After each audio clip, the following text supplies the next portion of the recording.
Here, everything's better. At least that's HEB's tagline. Now we're going to talk today about if HEB is a better place for your money.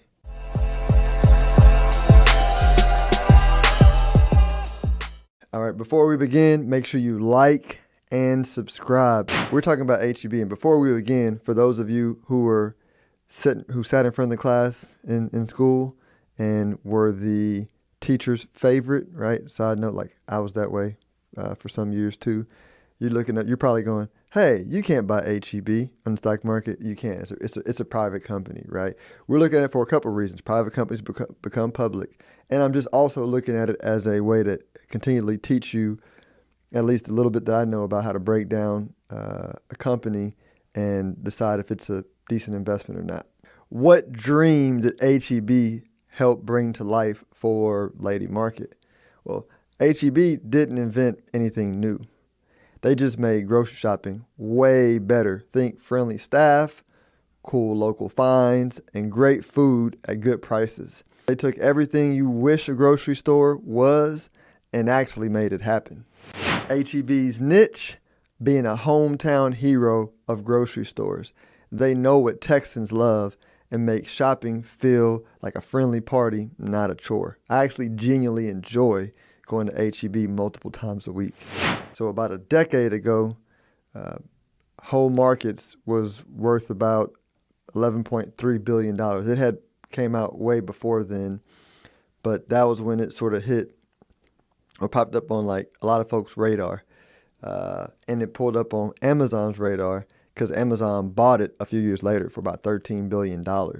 And Whole Foods built its company around sort of a distinct, unique grocery shopping experience that was not cookie cutter and mass produced. And I feel like HEB is delivering the same thing for Texans. If you go to HEB in Houston, then you'll see in the parking lot they're doing crawfish boils, right? When you go to HEB in San Antonio, sometimes they're doing tamales in the front. Dallas is where they're coming now, and they're probably going to build their own culture within the Dallas space. But HEB is very good at creating a feel infused with the grocery store experience. So what's the asking price for HEB today? Well, HEB, as I mentioned, is a privately held company. So its exact value isn't publicly traded on the stock market. So it's really tough to tell. They have some estimates, and I'll kind of break into how they get the estimates. Imagine like a grocery store makes $100 a year from selling groceries, right? In the stock market, that store might be priced 20 to 50% of its sales because it's a low margin business, meaning like the profits are low on the amount of money income that it generates. And so that sort of 20 to 50% of sales is sort of like the boundary. Some do better, some do worse. That's the boundary. So in the example of a grocery store doing $100, that means the store would be worth something like $20 to $50 on average. Forbes showed that HEB's revenue in 2023 was around $43 billion. So this would put the valuation somewhere between $8 billion and $21 billion. And my guess would probably be closer to 21 because I feel like they are a well-run grocery store, probably with better margins than most, with a very loyal following. If you're looking at if you could invest in it, and then you're looking at, okay, what is it likely to be worth in a decade, or is it worth investing in? The question I always ask, because I want to look for 100 times X opportunities. And what that helps me do is buy right? Whenever you're investing, your money's made in a buying. And so it's not about will you hold it up all the way to 100 times from where it is. It's do you have a margin of safety, right? That's why I use that 100 times up valuation metric. So I would think if it's worth about $21 billion today, could it grow to $2 trillion in the next decade?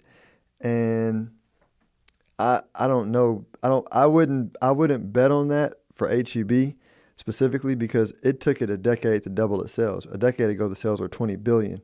And so when you do the math on the valuation, you're like, no, that's not a $2 trillion company in a decade, right? Things could change. I don't know, like anything can happen. But Warren Buffett's a big fan of 1 foot hurdles. And so he tries to find the easy thing. And so some people might be thinking, well, Philip, why are you talking about HEB if you did the research and it's not a great company? The goal of this show is not to give you investment advice, right, from the show. Is to teach you how to think through investments and how to look at things and make your own decisions. So emotionally, I love HEB. Emotionally, it's my favorite grocery store. I enjoy going in there and spending money. But from an investment standpoint, probably not something I want to put my money into. Email me any potential time machine ideas you want me to research for the show. I'm always looking for great ideas, and I've been getting some great ideas from the audience. Thank you. Like, subscribe, share, and make sure you hit the notification button so you can get notified for more insights. Thanks for hanging out. Be fruitful and go multiply your money. Philip Washington Jr. is a registered investment advisor. Information presented is for educational purposes only and does not intend to make an offer or solicitation for the sale or purchase of any specific securities, investments, or investment strategies. Investments involve risk and, unless otherwise stated, are not guaranteed. Be sure to first consult with a qualified financial advisor and/or tax professional before implementing any strategy discussed herein. Past performance is not indicative of future performance.